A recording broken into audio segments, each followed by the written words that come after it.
I would like to welcome you to the 2025 organizational meeting for Oceana County. We're going to start our meeting with the Pledge of Allegiance. Please stand. I pledge allegiance to the flag of the United States of America and to the republic for which it stands, one nation, under God, indivisible, with liberty and justice for all. Thank you. I will now call the meeting to order. I believe all the commissioners have received their oaths for 2025, and I need to do a roll call. Okay. Mr. Beggs. Here. Mr. McCormick. Here. Mr. Hardy. Here. Mr. Erickson. Here. And Mr. Walker. Here. Okay. Now we can proceed with the election of the chairperson of the county board. Let's see here.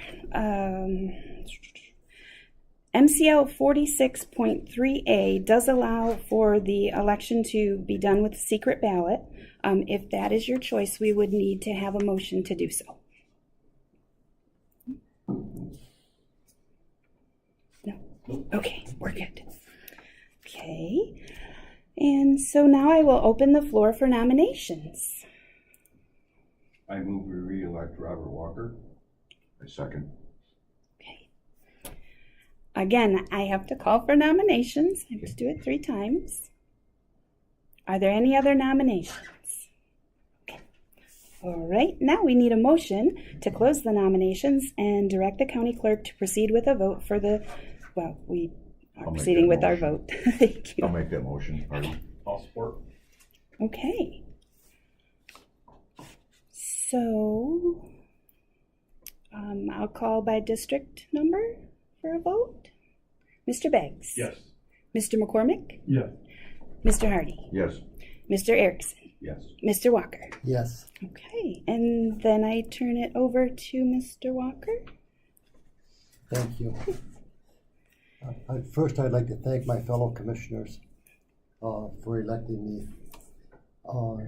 And we are to the election of the vice chair. And are there any nominations for the vice chair for the Oceana County Board of Commissioners? I'd like to nominate Paul Erickson for vice chair. Do we have a support? Support. Are there any other nominations for vice chair? Any other nominations? I would move 2025 to close the nominations and direct the clerk to cast a unanimous vote for Mr. Erickson. Any objections to that? I did object. Would you like a vote? I will. Okay. I call for a roll call vote, please. Okay. Mr. Beggs? No. Mr. McCormick? Yes. Mr. Hardy? Yes. Mr. Erickson? Yes. Mr. Walker? Yes. Mr. Erickson has been elected the vice chair.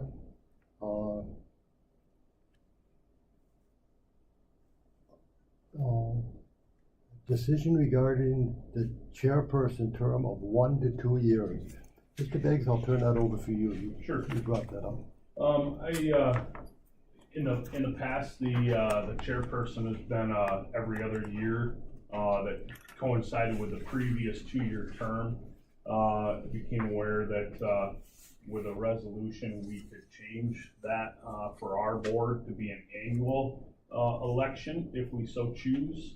And this discussion has nothing to do with our chairperson now or previous. I just thought I liked the idea of having options. Board dynamics change, seasons change, the busyness of obviously the chairperson could resign at any time if the duties become too much, and then we would re-elect. But I like options. So I just want to present this idea to the board to change our board rules to an annual election of chair and vice chair. The vice chair is already an annual election. So that's the reason, just to give us options. 2 years isn't a terrible amount of time. That 2 years would stay in place, even though we're now a 4-year term if we decline this resolution.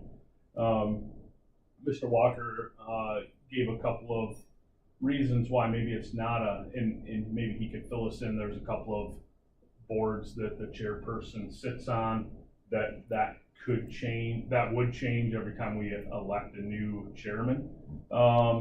Having the opportunity to elect a new chairperson every year doesn't mean that we would elect a new chairperson every year. It just gives us options.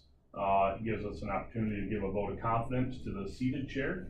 If we think they're doing a good job every year, it gives us an opportunity to choose somebody else if things are not going well. And so I like options, and so I just want to present this for discussion and hopefully a vote. Thank you, Mr. Beggs. If you don't mind, before I ask for comments from the commissioners, the District 10 Health Department and the West Michigan Community Mental Health both prefer to have a chair, the chair from the existing board, the 10 county board, 10 different chairs from District 10, and the 3 different chairs from West Michigan Health Department. And we do not have to comply with that, it's just a request, but the learning curve on both of those boards, especially the health department, or the community mental health board, and as of last night, it was another learning curve for the oversight board who handles the large expenditures for community mental health. And community mental health likes their person to be there a minimum of 3 years, because it takes a minimum of a year or better to learn how they're doing things on community mental health. And after that length of time, I'm not sure that I still know what's going on some of those boards. And the health department gets into more and more things all the time. Mr. Erickson's very involved with the health department. I sit on personnel for the health department. And Paul, what committee are you on? Finance. And Paul is on finance, so it's probably 3 times a year extra meetings for the health department. And Paul, you know, you've been up a couple extra times this year also, haven't you? So they're just, that's a little bit, you know, it fits into the mix. It's not as if everything we do is open and closed right in this room. So, but I'd open it up for comments from any of the other board members.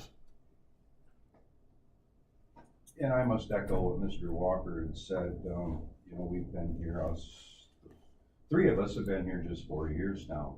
And to gain the institutional knowledge that it takes for a county board, you just don't do it when you're a freshman.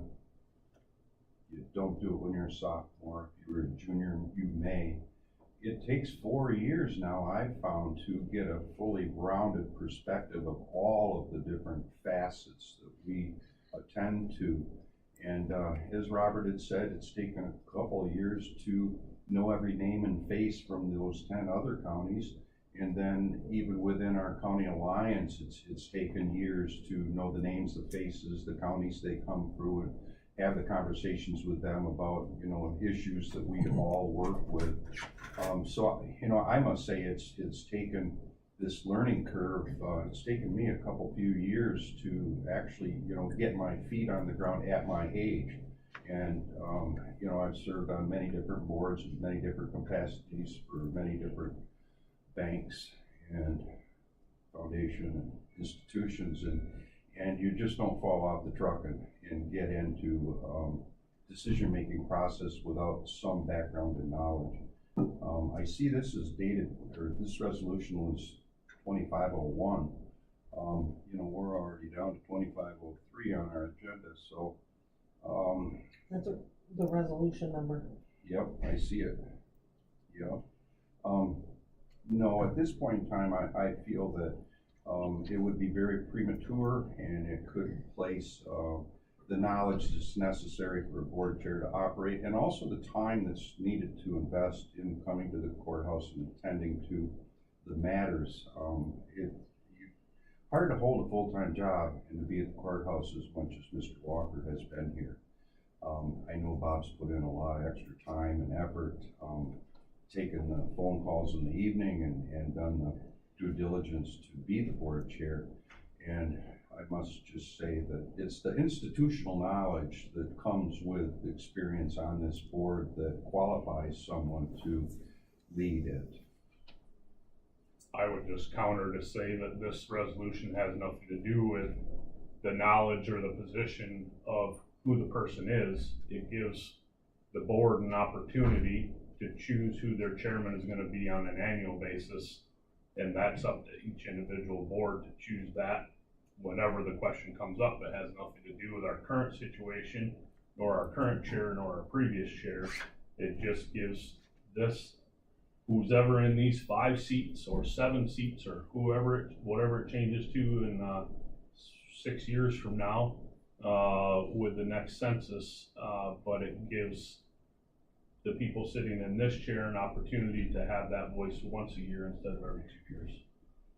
So, regardless of the specifics or names or roles or careers, it's an opportunity for the board to have a voice once a year as opposed to every other.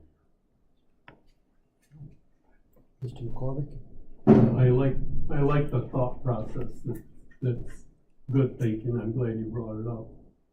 But for me, I'm just starting out. I'm a freshman, like Paul said. So, but to me, it feels too disruptive to change every year. I realize it doesn't necessarily mean a change, but where I'm at right now, I feel like I'd feel better with knowing that it's a 2-year position. Mr. Hart? If any of the, and I know we went from 2-year terms to 4-year terms now, and this was originally set up for the 2-year term. Are there any other county boards that you know of that? It's my understanding that there are. I don't recall which ones off the top of my head.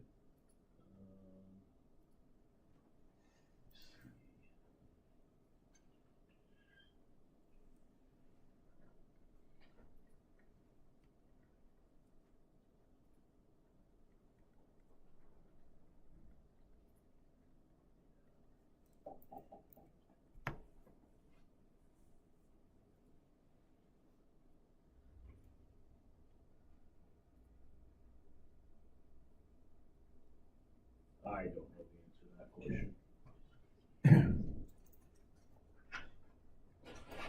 Yeah, I think the same thing. It doesn't mean that every year you're gonna change the chair. It just gives you the opportunity to review it, I guess. Which in my mind isn't a bad thing, but then again, we've been going through this. If we were to change the chair, though, then wouldn't we almost be moving all the committees and positions? Because you can't overload the chair with Yeah, and that's gonna happen too now many after appointments. 2 years. I mean, it's. Right, but if we're gonna do it, if potentially we could do that every year, so that means every one of us could be moving to a different committee. And the other thing, I don't know why the vice chair changes every. That's statutorily. Well, I know, but I don't know what the difference was between the chair and the vice chair. I mean, as far as the terms of service. The institutional knowledge, they might want a vice chair that's prepared to take the chair's position. Yeah. Well, the other thing is that MCL 46.38 should have been changed actually when they did the 4-year The 4-year terms. extension, yeah. But they did not make that change. I can speak to that. Last night I talked to the one of the former commissioners from Allegan County, who was the president of MAC at the time that was pushed through. And he was pushed very hard to put that through for 4 years. And we kind of laughed at, under the 2 years, you're here for 6 months and you have to start preparing an election campaign to get your petitions in, under the president. And he said it was discussed about going to 4 years. And that was a compromise with the Democratic people in the House of Representatives The Democratic people said there was no way they were ever gonna vote for it. Let me back up on that. That was not the correct thing that the compromise was on. The compromise was on the position that we're in with Mr. McCormick right now, where Mr. McCormick has to run in 2 years, and then his term will only be 2 years instead of being 4 years. And I asked him why that was done that way. I said, it just seems as though when you have a small board, you could have a turnover of everybody at one time. And if they're split, then if he'd be running for 4 years, you'd at least have one returning member of the board. And he said, you're absolutely correct. But we couldn't get that past the Democratic Party, and we needed their votes for this to happen in the House. And so he said, and it was politics, and that's nothing negative about the Democratic Party. They just wanted something. They just wanted something because this was that legislation to change it to 4 years was on the Republicans' platform for that year. And another interesting part of this is I'm sure glad we don't look like Ottawa County. Well, then you might want a 1-year term. Well, you know, I mean, it's that Ottawa Yeah, I know, Impact Group that's- went in there and wrecked the place. Yeah. And now they're trying to put it back together again, and they've gotta settle with Joe Gibbs for how many dollars. Yeah. Well, and I think the other thing too is that, you know, again, Mr. Walker's been the chair as long as I've been here, and that hasn't changed. So that's gone through a couple different nominations and elections at that point. The third time we elected him chair. We did it again, so, you know, I guess personally, I don't have an issue with the 1-year term. I don't think the chair would, my personal opinion, I don't think the chair position would change. But again, you might end up where you wanna change it. Well, so let's set up the situation where there's an Ottawa County, and in 4 years, we're all unseated. Every single one of us. Good point. And that board has to then determine a chair. And they choose the wrong guy the first time. And they're stuck with that for 2 years. No, they're not.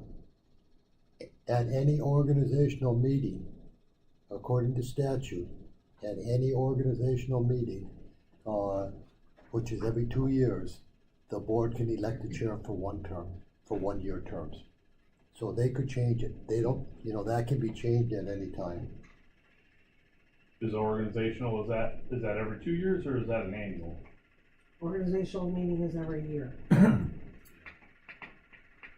They didn't change that. They didn't change the organization. They changed nothing about it. Tracy, help me with this. This is what I was told last night, that the organizational meetings, you will have one every 2 years, no matter what, because you have to have the organizational meeting to elect a chair every 2 years. But the organizational meeting, from what I have always understood, is that you have them every year, because you Yes. have to Yes. vote on a vice chair Yeah. for that position, and then it's to go over the standing committees and those things too.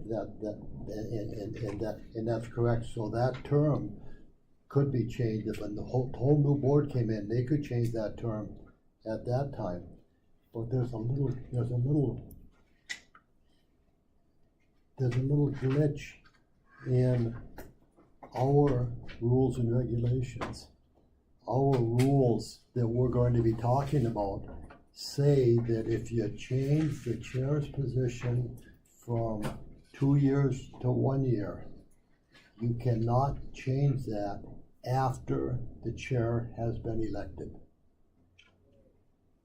So, like right now, I question whether we could change it and have 1 year, because the chair has already been elected. I think that would have had to been in front, or the rules and regulations could be changed before an organizational meeting. We can change those at any time. So what portion of the board rules is that?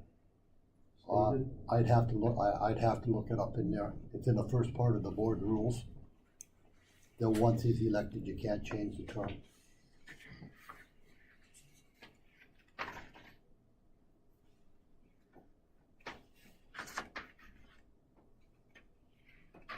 that was in the front part of it. Let me see if I can find it real quick.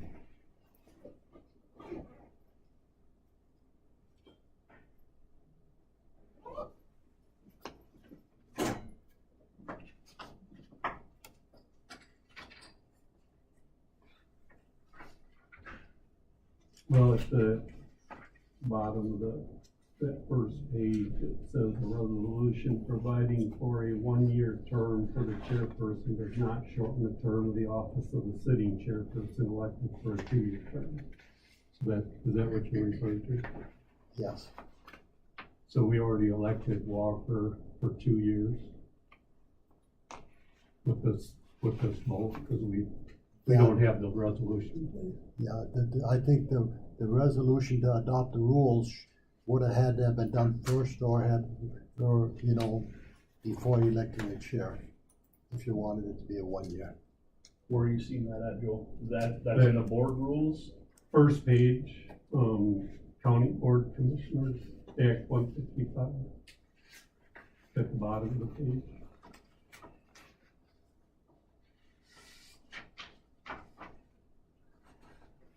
In my packet, it's the first sheet of the board rule. It's on our red number 5, Number 5, exactly. page 5. The last sentence there.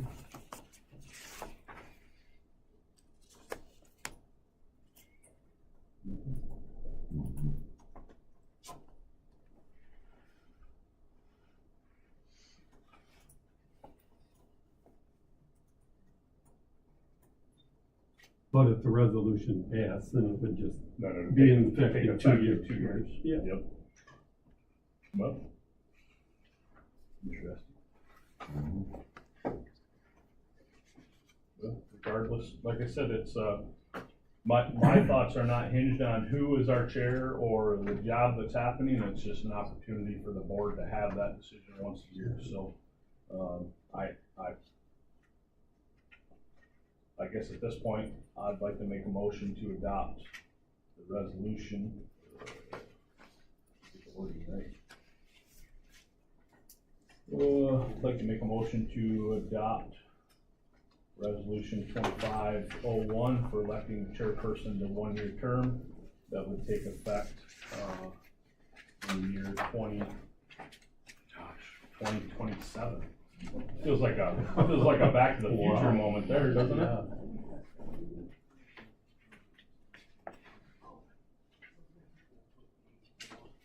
There's a motion on the floor. Do we have a second to that motion? I'll second it. Any other discussion on it? And I just want to say, I'm not viewing this as being chair now.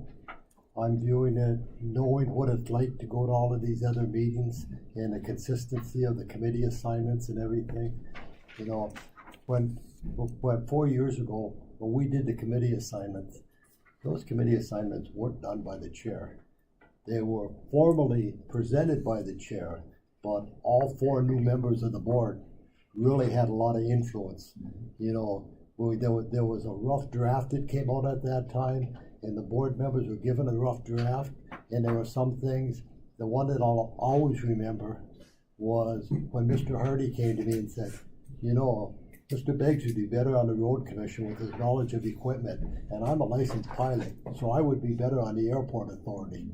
And, you know, things like that were changed, you know, so it was a work with everybody, you know, on it.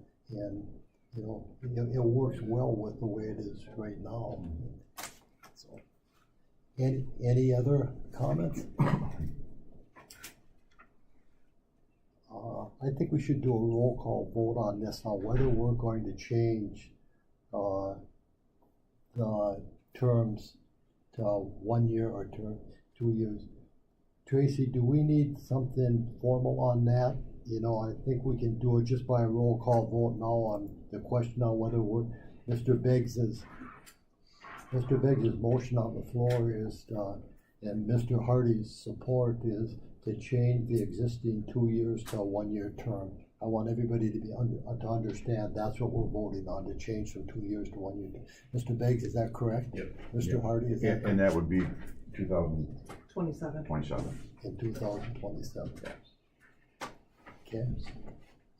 Is there any other comment before I call for the vote? Just wanted to be sure that you are aware that, yes, that would take effect in 2027. So you, if passed, then you would vote for a chair for those 2 years. And then the third year of the term, you would have the third year, you would have the ability to adopt that resolution again, Correct. or not. Yes. Yeah. Yes, because the resolution will be in existence and it won't be changed. Right. And then we can go through the procedure of, Yep. electing the chair, and then it will be for only a 1 year term at that time. Mr. Erickson? I understand it thoroughly. My thoughts right now are that let's cross that bridge when we get to it. It can be a conversation that we have in 2027 to change the ground rules on that. I would say at this point in time, this is premature. I would just counter to say in 2 years, we'll be in the same boat where we're at. We'll vote a chairman in and then we'll go, oh, we should have had this conversation before we voted. Well, we would have to change, if we wanted it to stay at 2 years for 2027, we would have to have that resolution done before we elect a chair. Correct. Is what we'd have to do, Before. and we'll have to check, so, I'm sure the clerk is very capable of running the meeting for those 2 issues and put them in the right sequence, I'd say cross that bridge when we get to it. if that's allowable. And is it allowed, do you think that's allowable? Yeah, as long as you do the resolution In December. at the beginning. Why Or kick the before can that. down the road though? Yeah. Like I said, this We can isn't- cross this that, isn't- we can cross that bridge when we get. No, what I'm saying is why kick the can down the road? The situation, like I said, this is not detail dependent. This just gives the board, this isn't anything against Chairman Walker. This isn't anything against Mr. McCormick, Mr. Erickson, Mr. Hardy, myself. It's just a detail of how this board is organized. And an opportunity for the board, who's ever in these chairs, to have a voice on an annual basis of who their chairperson is gonna be. And so it's not detail dependent. It doesn't matter this year or 2 years. It's just an opportunity for this board to have a voice annually of who their chairperson is. Any other comments? Would you please do a roll call vote? Mr. Beggs? Yes. Mr. Hardy? Yes. Mr. McCormick? No. Mr. Erickson? No. Mr. Walker? No. So, discussion of the adoption of the board rules and procedures. I would like to point out one thing on our rules and procedures. If you would be kind enough to turn to page 8 of it, and 2.2.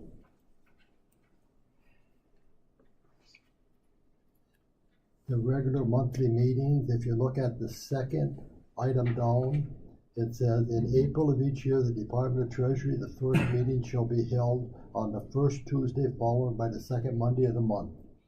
When we adopted our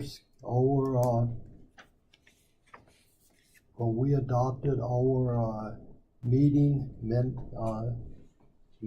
dates for next year, that was not on a Tuesday for April. There has been discussion about that when our equalization director came to us and said we had to hold that on the 7th of April or the first Tuesday in April, and we couldn't get an answer from that from the Department of Treasury. And I think our administrator found out that there are a lot of counties that do not change their schedule for that month. And I found that out again last night, Allegan County again, they said, what are you talking about? So I'm wondering if at this time, if we adopt these as presented, now maybe somebody else, some other things in there too, but I'm wondering if we adopt these as presented, these rules, if we should strike that one sentence out of the rules when we adopt them. What's the thoughts of the board's members? Yeah, I think we should, because originally that was the same thing as the equalization, said it had to be done there, and then we find out later on that that's not the case, because I know we switched the schedule a few times, but I would be in favor of striking it. If we have to hold a special meeting, we can call one, but. There you go, if we could call one for that purpose. Right. And a special meeting can be called by the 2/3 of the members of the board. So, did anybody else find anything else or have any other concerns of the rules? Generally, they work quite well for us. No.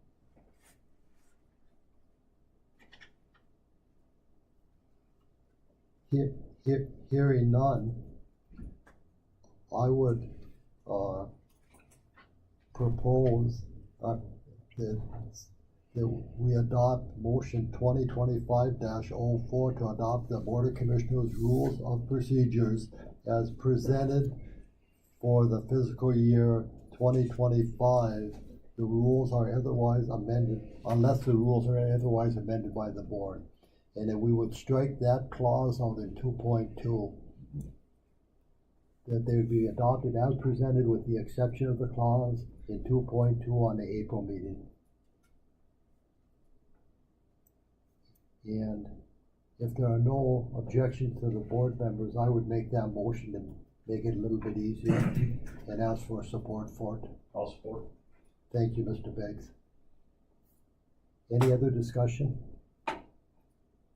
Roll call vote, please.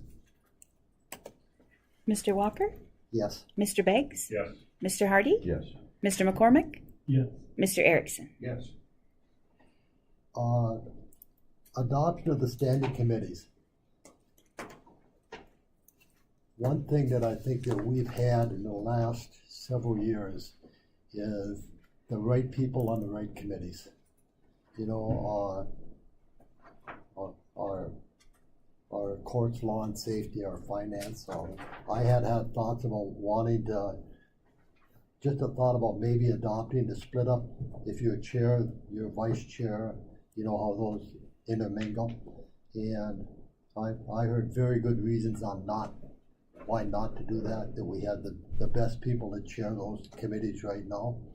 And from my standpoint, I don't see any need to change the committees that the people are on, unless we have a board member who would prefer not to be on the committee that he is on at this time.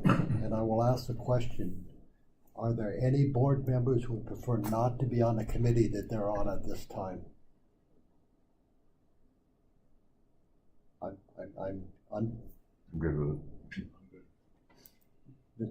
I'm good. Mr. Erickson, are you good with where you're at on the committees? Yes, yeah, I prefer that we all continue with the committees that we have to maintain the relationships that we've all built. Well, I would move that we maintain the same standing committees for the Oceana County Board of Commissioners that we have for the next 2 years. I'll second that. Any other discussion? Please do a roll call vote. Mr. Walker? Yes. Mr. Hardy? Yes. Mr. Beggs? Yes. Mr. McCormick? Yes. Mr. Erickson? Yes. Thank you. Appointment to various boards, commissions, committees. Here again, you know, we all have a lot of things we go to. If somebody else thought they wanted to go to the Community Mental Health Board or the Oversight Board that we have, the Oversight Board last night got very, very interesting because, and that's a public meeting, so I can tell you this, because Kent County got approval from the Oversight Board in 2023 to start a new program dealing with outreach program for some special mental health issues. And they thought they were gonna get funding from Medicare for it. And Medicare said, we're not so sure about this. They did not get the funding. And they said they did it anyway, went forward with it. And they came to the Oversight Board last night for the reserve PA2 funds that Kent County has. Now, the funds are designated for that county. But they ran that program all last year and they needed $2.3 million to pay for it. And it was unfunded. The chairman of that board is an attorney from Grand Rapids. And he abstained from any discussion whatsoever because he sits on that board in Grand Rapids. And the discussion went about 20 minutes, and then during the wrap-up from board members, he brought up that we can never have this happen again. Now, what happens is when people want programs like this, they take it to the lake, each community mental health brings that forward from the 8 community mental health, and they take it to a lakeshore entity, which is in Muskegon, which has representatives from all of the counties on it. And it was that entity that approved this, that for them to go forward with it. And then the Oversight Board had to approve the funds from a special slush fund, if I may say, to pay for it for $2.3 million. I say that because if anybody else wants to go on that Oversight Board and be involved with that, they're certainly welcome to take my place on it. I will also tell you this, that approval for $2.3 million did not pass by a unanimous vote. It passed by a majority of them. But, you know, we look at the operations that we do here. I could never ever see anything like that ever happening here. This board would never go forward with anything if we didn't have the approved funding for it. And our representative is On that board, I am. in the board that made the error. I believe it's Mr. Seabold. And I don't know when his term is up.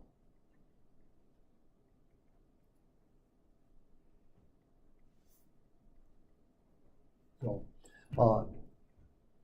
long story, but I'm sure you know this already.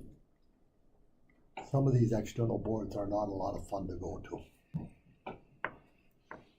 There's the understatement of the year. Yeah, well. They're educational. And one thing we find out, the same as when you go off to college, if you tell them you're from Hesperia or Walkerville or Hart, they look at you like you're small potatoes.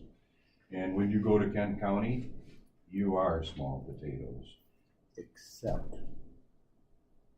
they needed votes from Lake County, Mason County, Oceana County, and they needed 4 votes to put that through. And they did not get all of the small counties to agree with it.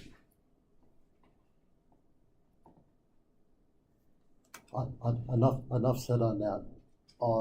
Appointment to various boards and committees.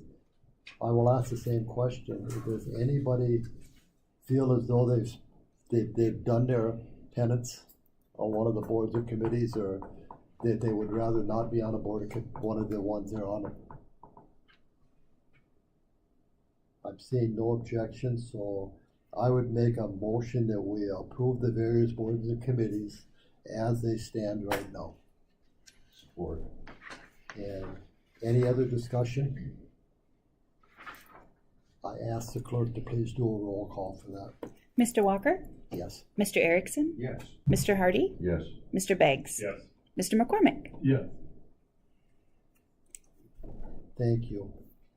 At this time, are there any public comments related to the organizational committee meeting that we are just had? Any public comments on that topic?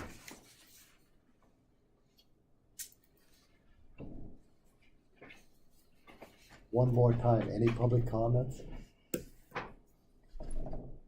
Then as a chair, I will adjourn the organizational meeting. Do you want to take about a 5-minute break before we go into the next meeting? Sure. So let's take about 5 minutes. Thank you.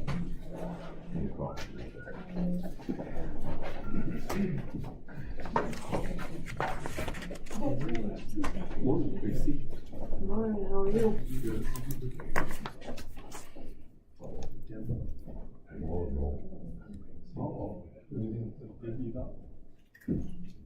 And I thought $648,000 they paid for the 19 days treatment a while back. That didn't get approved by a majority vote. I was looking for that. Was that mental health that he's on?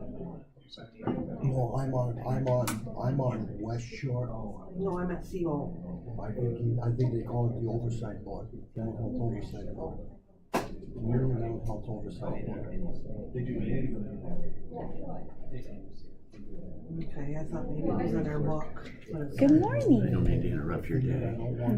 When we have, if I have 5 people that are gonna be hopefully reappointed to either for the planning and 1 to parks, and if you could administer the oath at our next meeting, would that be possible? Certainly, certainly. I'll let you know, it's, Okay. as you know, it's the Thursday, the first Thursday of the month. Okay. So, but I'll let you know ahead of time, if I just come to your office and say, hey, I need you. Okay, I can get those typed up and we can bring them right down. That would be great. Thanks so much. I'm glad to have you here. Thank you.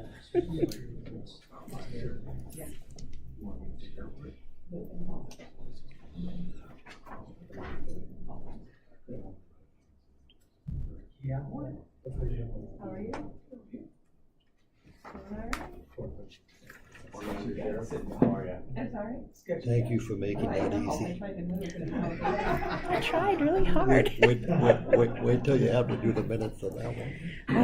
Yeah.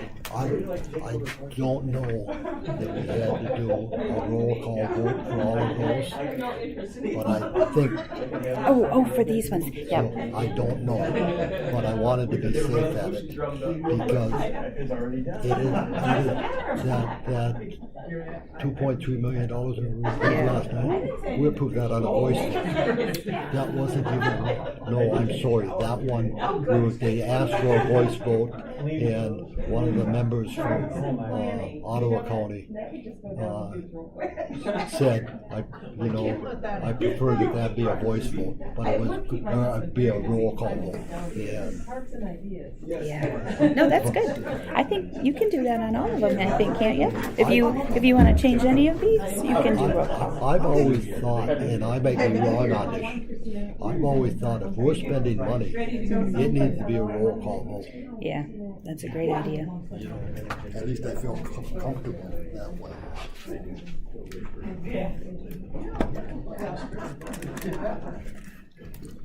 Happy New Year, everybody. Happy New Year, Ron. How are you doing? I won't be. I don't want that. Oh, yes. You know. Oh, no, I don't. There you go.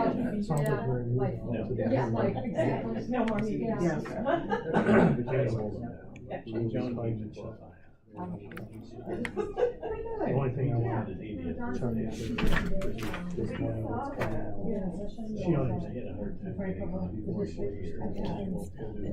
Commissioner, how are you? We're paying a whole shot.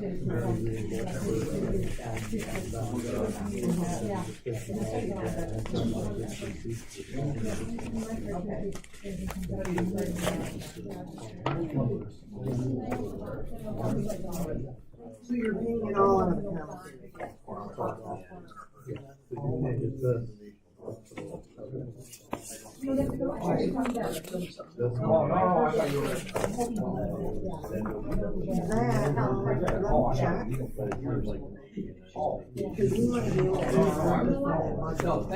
That would be my question. Thomas, if they're comfortable with she suffered, I don't know how. All the details, but. Oh,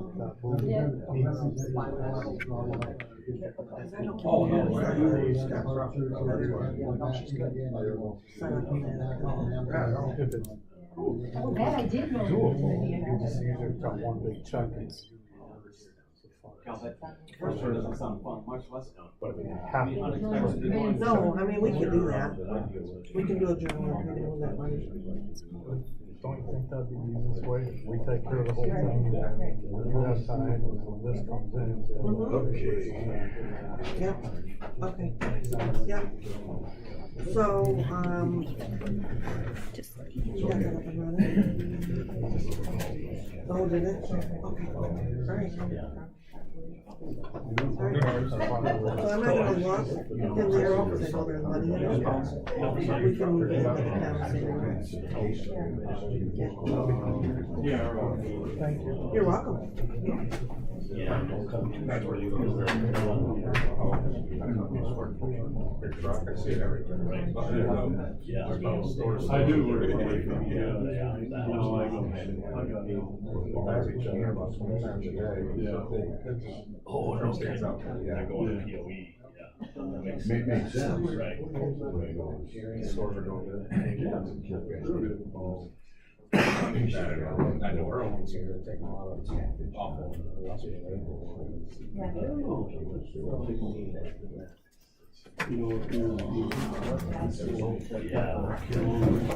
Because that's not gonna be a No, you can't. I like I'm so Senator Bumstead. And then I walk, I'll go today, and I roll 3 gallons of water. Yeah. Did we lose our sheriff for Yeah. Were you both headed to Muskegon Tuesday? for the court of public safety? Ken On doesn't the have to highway go. there when you got on Cutwater. Yeah, I did, I took those off because I didn't know if anything was changing. They were coming back. You were headed to Ludington. Yeah. Oh, yes, yes. So the three of us and. Never had a problem. Okay. Well, I'm gonna hurry up and fill my coffee. Yeah, I don't like it. He's got too much work to do. I'll get back, we're gonna get started. Yeah, there's not much on it. Not much. It's bad. I'll be right back. It We depends don't on quite often, we'll have a availability. We 7-footer with go, us, so he doesn't, Yeah. 7-footer doesn't fit in the back. we use, you know, there's two. You don't have that problem with Bosley. I sit back there just fine. That's okay. One in North Muskegon. Are you trying to We say you're use them 7 all. feet? Oh, no. Bring Sergeant Dickens with us. Just about. He takes up a bit of room, doesn't he? Good, he'll be back today. Like 7 o'clock morning. Good. Hear that, Johnny? Yeah. No one used to call him Skip. Yeah, that's one of his many, Kim, Tracy said you're just gonna get a cup of coffee, so you can start whenever you Oh, want. okay. You wanna wait? I think we've got time. Yeah. There's not a lot on Okay. either one of them. Yeah, well, we'll wait because she's, in case we buzz through the first part of it. Yeah, because I asked her to reach out to the courts before we adopted this. Yeah. And she has a response for that, Okay. which I should have known to start off with, but Larry's brother, even John. if I had, I think it was the right thing for us to reach out to the judge and talk to him anyway. Even if he couldn't respond, just out of respect, we need to. Right. It'd be the place to start. Yeah, I don't know if that's always good. And I forgot mine. There you go. It's in my office. But, yeah, I didn't know Larry had a brother. But they did a great job for us for the MRP. I mean, the bill was supposed to 1,000, but. Troy. Yeah, he did it real easy.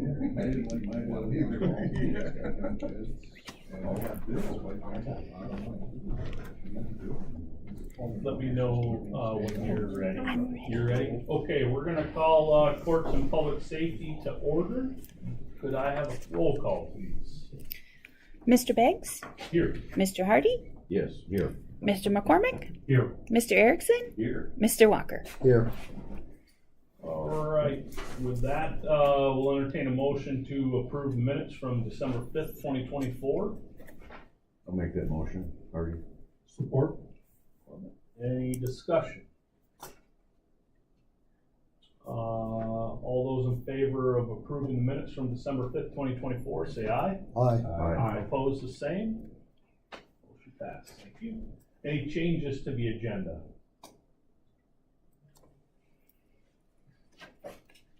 Hearing none, I'll entertain a motion to approve the agenda. So moved, Walker. Support? All right, any discussion? All those in favor of approving the agenda for today's meeting, say aye. Aye. Opposed, the same. Good. Any public comment for courts and public safety? Thank you for joining us. All right, speak now or hold your peace till the next public comment. Administrator Byard, we've got a fee schedule discussion for dog running at large. So you previously adopted the animal control ordinance. The fee schedule for the civil infractions that we had talked about and the reason that you decided to do the animal control ordinance were not put in place. And therefore, the courts are asking for that fee schedule. So I've outlined, after a discussion with Mike, about what would be in the best interest of that fee schedule. I've outlined that here, and we have $50 plus court costs for the first offense, $100 plus court costs for the second offense, and then on here we have charges of misdemeanor after the third offense or after. And I believe that Mike wants to talk to that a little bit. We would just like to remove what I put in there for the third offense, if there's a third offense, because we can already write them for a misdemeanor as the law is written. This is just an avenue to, basically expedite and clear up the court quicker, just being a fine, a civil infraction. So instead of having it a misdemeanor the third time, we can write them a misdemeanor right away. If the dog runs out and bites someone in the road, they're getting a misdemeanor. There's no ifs, ands, or buts about it. You're not getting a $50 fine. So, for someone who, say it's a third offense, over, say, a 3-year period, the dog got loose, I'm not gonna give someone a misdemeanor, especially if the dog is nice. We'll just write them another ticket for $100, a civil infraction.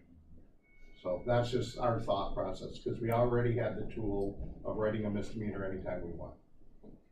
Just if it dictates it, Sure. The nature of the offense. Situational. Yes. Makes sense. So, but I don't know if anyone has any questions about that at all. Any questions for Mr. Garcia? Makes a lot of sense to me. Gives People them just some don't seem to flexibility. fight it when it's not a misdemeanor, because some people misdemeanor on the record, for a dog running at large, they're gonna get a lawyer, they're gonna fight it, and it doesn't make sense, so it's civil infraction. Ties up the court. Yeah, I think overall this has been a really good move, so that's, I think the Mr. Bit, the fee schedule makes sense. may I? Yes. Couple different things. Michael, I wanna, thank you for this to start with. As we talk about, so many times here, how Paul and I sit on a 10 county, health department board.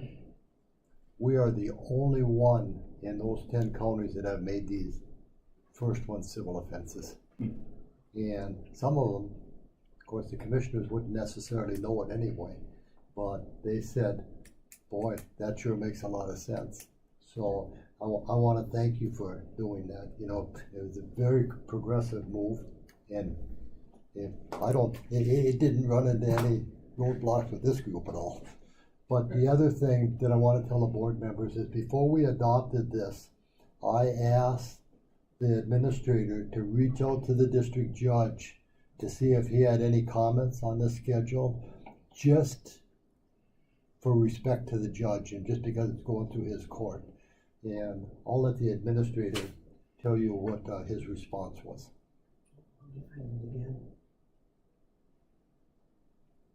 I didn't want to jump into us setting fines or anything, even, you know, if they're going to be collected at the court, even if they're civil offenses. The judge has indicated that the court cannot comment on the fee schedule or the ordinance until enacted. This is a separation of power issue. The legislative branch makes the law and sets the penalties. The judicial branch follows the law unless the court deems the law invalid or unconstitutional. But, and that being said, this $50 for first offense and $100 for the second offense, will there be court costs besides that fine? That is the fine, and then I would think there'll be court costs besides that. Michael, do you have a? I believe that's how it is. It's the $50 a fine, and then they have to pay whatever court costs. That's my understanding. It's written. It's What easier. we're proposing. It's easier to discuss these things now than to have somebody at the court, you know, calling up asking, you know, where we're at with it. Would it be wise for us to include that verbiage then with the fee schedule? Court costs? It's in there. Yeah, I Yeah. included that. 100 plus court costs. Apparently, For second reading's offense. not my strong suit. Yeah, it's okay. Well, is it in the motion to have it plus court? Oh, yeah, oh, yeah, it says it right there. Okay. I don't know how I missed that. Thank you, And then Mr. the Bates. motion, we just change and eliminate the misdemeanor. Third offense, yeah. Thank you. Okay, any other discussion on that? Great.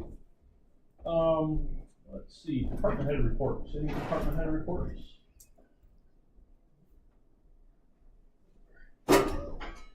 Gary, I'm gonna beat you up there. No, I'm just enjoying the scene. Good morning. Morning, So, I know I made comment about this last time I was here, but the scanner for the jail arrived today. Oh, So it just showed up in our Sally port, in a couple of big crates. So Schneider's working on all the financials on getting that through with the treasurer's office. And he's got a plan on when that gets in installation and then training for it too. So we should see some nice progress on the scanner for the jail. We had 45 in jail this morning, inmates. We've had some interesting cases. We had some Suboxone smuggled into the jail. This is exactly what we're talking about. Fortunately, our correctional officers and thank you again for, a year ago, you guys gave us an additional correctional officer. That position helped us find that, hidden in a maxi pad, so not readily available, now, and not someplace a lot of searchers go, but that's the extent they're going to smuggle these sort of items into our jail. Just this week, my road deputies confiscated heroin and cocaine. We see all the nasty stuff, Joel, that all the big places see, maybe on a lesser scale, but it's all right here. We deal with methamphetamine every week, every day, and there's always we're testing, checking everything for fentanyl, and it's fairly often that fentanyl is laced in something, and we're seeing it all the time. The guys are trained on handling that sort of evidence and testing for that sort of substance also. So those are some of the things going on with us. A lot of seasonal work, cars in the ditch when the weather flares up a little bit, but hasn't been too bad. Any questions for me? Mr. Walker? Sheriff, I just wanted to point out, one of the other things that we approved at the Oversight Committee Board for Mental Health was for Ottawa County, and it was for the Sheriff's Department, and it was for $16,382 to fund a position of preventive specialist position to conduct preventive related activities for inmates who are being released from the jail on high, on hard drug crimes. They've done their time, and it's a recovery program that they're doing. We see these programs come through the Oversight Board just about monthly now. And I was going to reach out and I asked for a spreadsheet on how much money Oceana County has assigned to them for these type of positions and for special projects. And one of the members from Allegan County said, why don't you give it to all of us? You know, so we all have it. I know it takes manpower to do these things, Yes. but if we can get some funding that we have reserve funds that we aren't spending and stuff in there, and they'll pay for manpower, and if you can find the right person to do it, I'll send that information to you when I get it. You know, and it's up to you. I know about the manpower issue, but you know, and we certainly can't do the things that Kent and Ottawa County do, and we don't want to. But if there's a small way we can use that to help with what we're doing now too. Ottawa County, you know, love them or hate them, whatever it is, you know, they do some progressive things. They've got a person on their staff, a sheriff's department staff, that follows up on every mental health call, whether that they're brought in, whether they're treated or not. I've met her. She's came to the sheriff's conference and presented there. But every call that they have where there's a mental health component, they follow up. She follows up quite often with somebody from CMH is in the car with them, and they follow up. So she's got some unique training as well. She might have some letters behind her name besides deputy as well. I'm almost sure she's a social worker or has some psychology behind her as well. But you know, they're able to provide some unique services that with the 16 guys I've got, well, the budget, yeah, et cetera. You know, we don't have that opportunity all the time, but open to it. We don't have an elected member on the regional board, and I think that's why we don't get the information until it comes to the oversight board. You know, it's already approved and it's all done. Yeah. And I need to look at that just a little bit too. Yeah. You know, one other thing came up last night. A lot of things came up. Another thing came up was the director of the oversight board, Stephanie Vanderkooi, goes out once a year to different tobacco places in the 7-county region with a youth to do sting operations. And she was talking about how she didn't really care for that. And my comment was, how did this ever happen? How did it happen that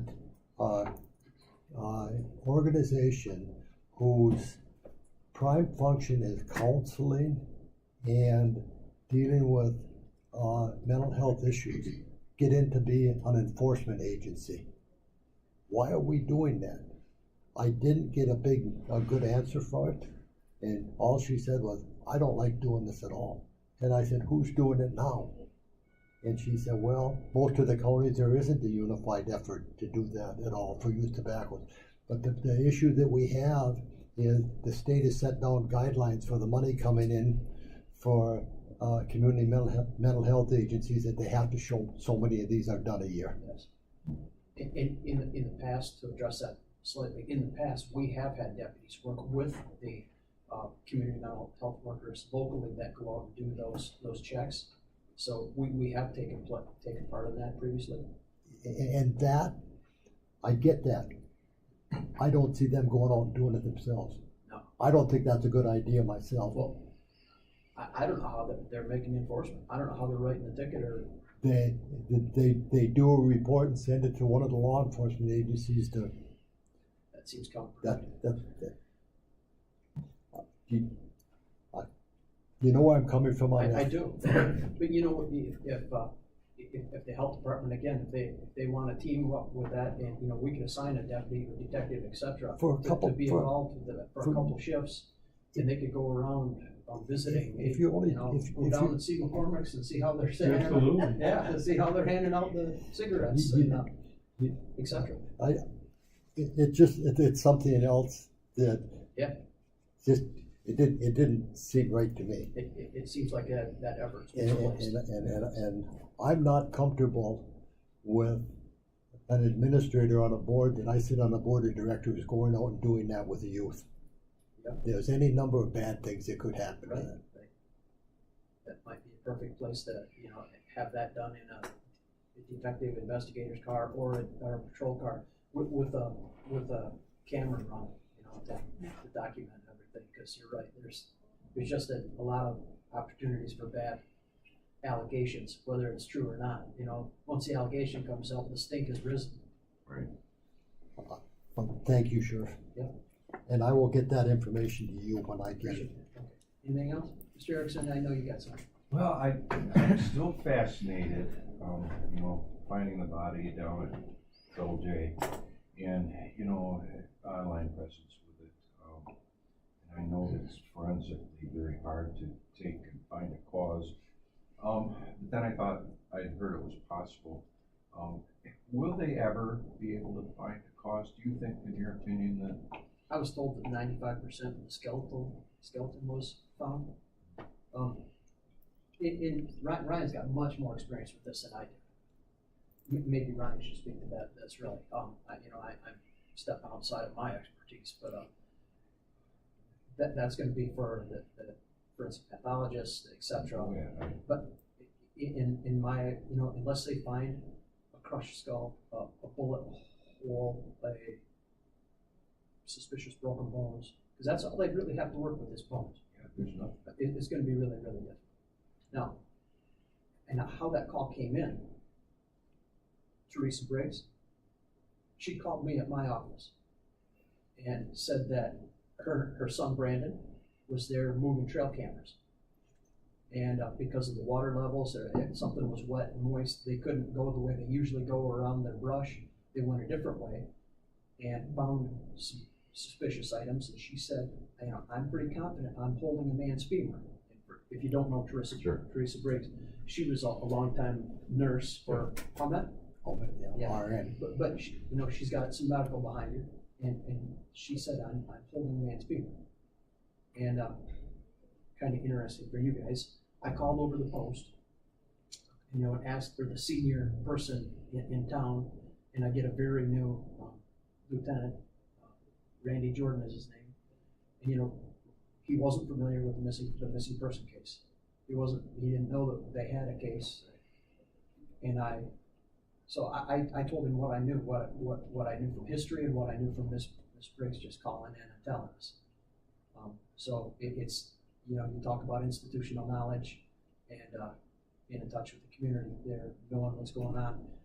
Boy, when there's such turnover there, you certainly do lose some of that.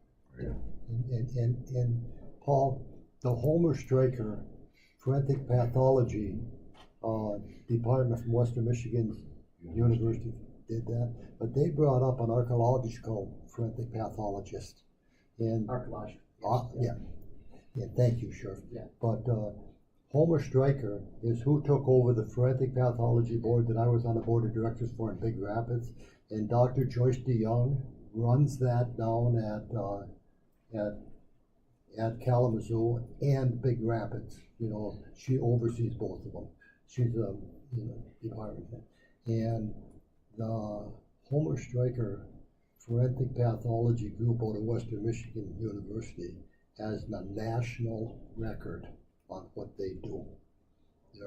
They're Ryan, am I correct? They're one of the highest respected ones in the United States on the things they do. Yeah, they're very progressive. They bring in what they would call an anthropologist, and it sounds like it's outside of the scope of what that title does, but it's a forensic anthropologist that assists them with skeletal remains and trying to put that back together and determine cause and manner as much as practically possible. But so they did bring an anthropologist to that particular scene. And we've used them previously on some anthropology. We found a human jawbone in Silver Lake, and we found a femur bone on the dunes, and we found some remains out in Pines Point. And, so it's fairly often we end up using that archaeological aspect to help ID some carpentry. We found that there are Indian artifacts, Indian remains, oftentimes as well. So there's still those things that we And anybody familiar with Kalamazoo and familiar with the area, the name Stryker is very well known in Kalamazoo. It's a big deal down there. Every hospital bed in America's got a Stryker bed or a Stryker wheelchair. If it's a yellow gurney that's being put in the back of an ambulance, it's a Stryker. In an interesting little bit of history, previous president of Stryker, Ronald Ellenboss, was Mrs. Ellenboss's brother. Okay. So Nancy. Stryker, Nancy. Nancy's brother was the president of Stryker. Okay. You did very well. He's done very well for himself. Joey, have any questions? No. See, I can always tell when Paul's got a question. Yeah. Thank you, Sheriff. Thank you. Sure. Any other department heads? Just a quick note from Mr. Maloney, our emergency manager. He was here. He has a standing appointment that coincides with our meetings at 11 a.m., so he had to leave to catch that with Region 6. But he just relayed to me that he's working on hazard mitigation plans with a number of entities, local hazmat plans, and just busy with the planning of hazards, which is typical with his job. So he just wanted to express that he planned on giving that report, but time pulls him away to catch that standing monthly meeting that coincides with 11 a.m. right now. So with that, any public comment? Hearing none, we will adjourn courts of public safety.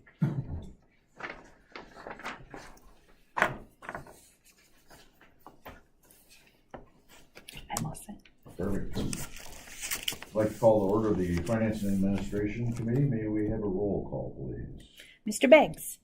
Mr. McCormick? Yes. Mr. Hardy? Here. Mr. Erickson? Yes. Mr. Walker? Yeah, here. Either one. We're all struggling. I threw him on the curve.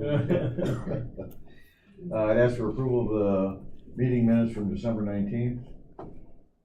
I'll make a motion to approve. Motion by Beggs, support by McCormick. All in favor, aye. Aye. Opposed, same. Motion carried.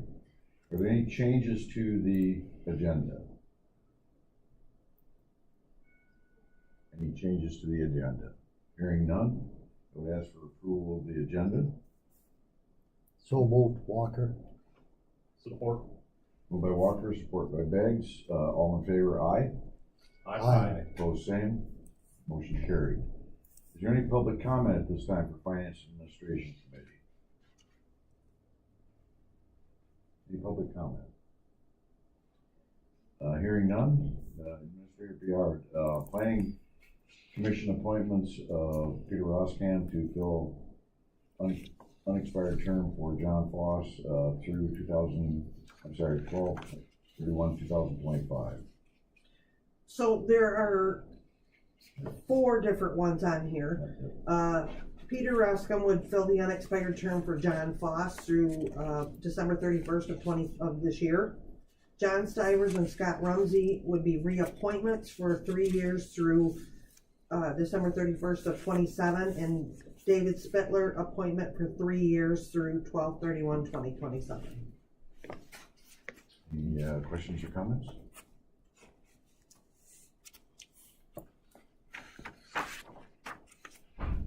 All right, moving on. Administrator Biard, Parks and Recreation Commission, Pete Lundborg reappointment.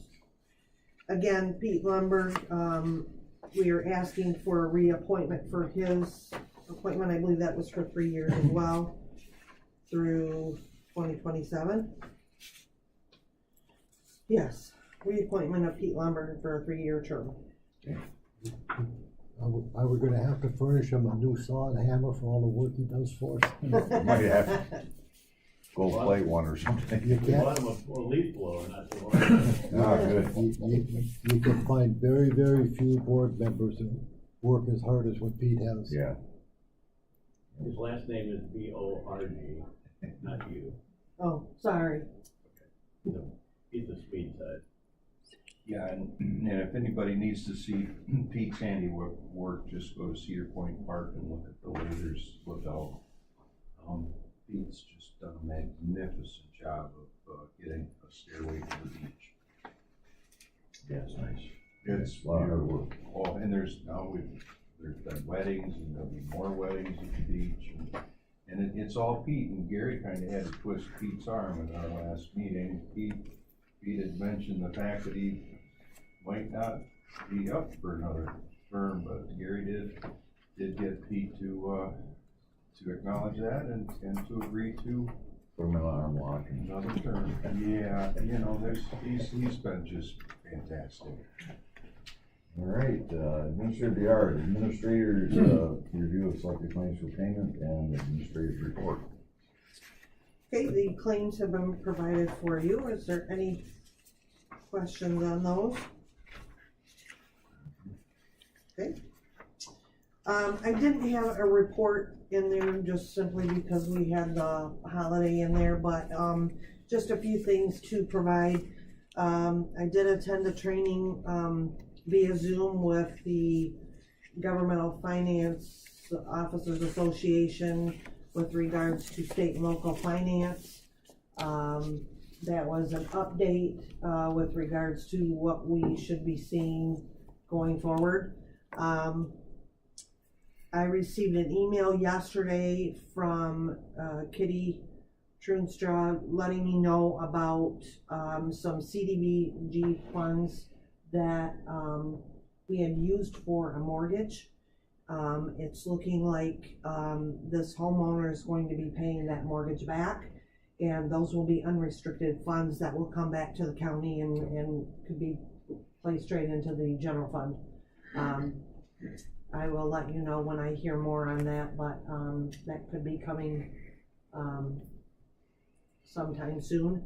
And then Monday and Tuesday I spent all day, both days, preparing information for with regards to the courts, because the state of Michigan is requiring that we upload a bunch of information about the cost, our costs for running the courts. And I believe what their target goal is to try and get all that information gathered for all of the counties. And you know, counties have been fighting for a while trying to get the state to take over the courts and all the costs because of what it costs us to run them. So they're gathering all that information, but I'm not quite done yet. I will should have it done by this afternoon. I know that Circuit Court had to upload some stuff, and theirs is all in there, but we're completing the payroll portion of it because they're wanting to know wages, benefits for all of those individuals, and I'm almost done with that, so I'll have that complete this afternoon anyway. Anybody have any questions? Thank you. Yep. Okay, any department head reports? There we go. We missed it. Just a couple of things. Parks is gonna have a special meeting a week from today at 10 a.m. We've decided that we need to have further discussion to apply for a grant, a DNR grant, and we just have not nailed it down. We're short budget numbers, trying to get contractors and engineering to give us some pricing to put a grant together that makes sense to go forward. So we're gonna wrestle that with just one item on the agenda. On April 24th, the Planning Commission has worked with Michigan State University Extension and will be offering a program for all county officials, village officials, city officials, anybody that's elected or appointed in the county to basically review the Open Meetings Act. So Mary Riley will be presenting that. It's about a 90-minute program. I hope that we fill the place up and we have to move it to a larger venue. So we'll be working on that. The flyer's been developed. I don't have one to hand out right today, but that's a few of the things that we're working on. An interesting side note is about 15 years ago, the county, or when the William Field Trail went through, there was a grant that was given to basically the county for the trail. How it filtered down into county parks, I don't know, but the county parks actually hold that paperwork and that ding at this time, basically for that grant.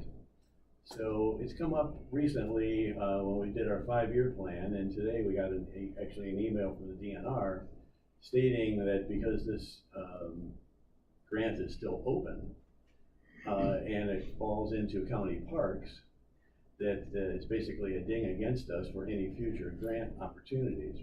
Now, county parks has nothing to do with the William Field Trail. It's a DNR project from basically start to finish. But as I understand it, Joel Michelson, who's been on our board for 40 some odd years, said he remembered that when this happened, the county just assigned it randomly, I think that's a fair word to say, to the county park. Somebody had to hold it, so give it to the parks. So that's come back to bite us today.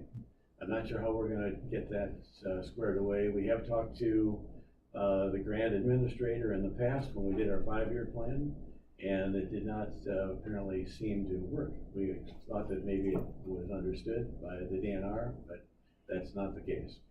So further, we'll have to further look into this, and we'll get back to you. So, yes. Mr. Hardy, may I? Yes.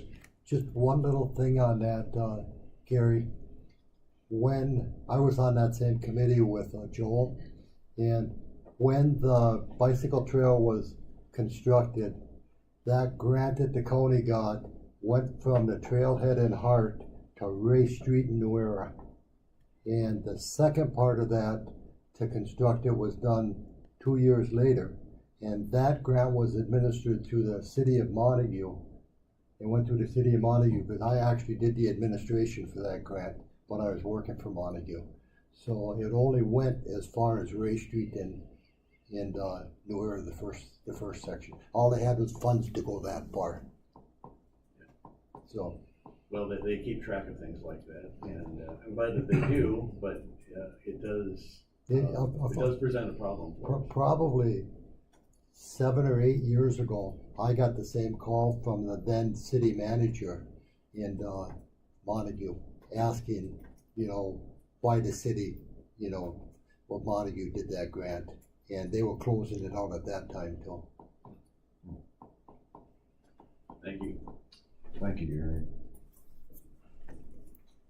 All right, any public comment this time for Finance and Administration Committee? Hearing none, we will adjourn the Finance and Administration Committee and take a short break before we start the regular board meeting.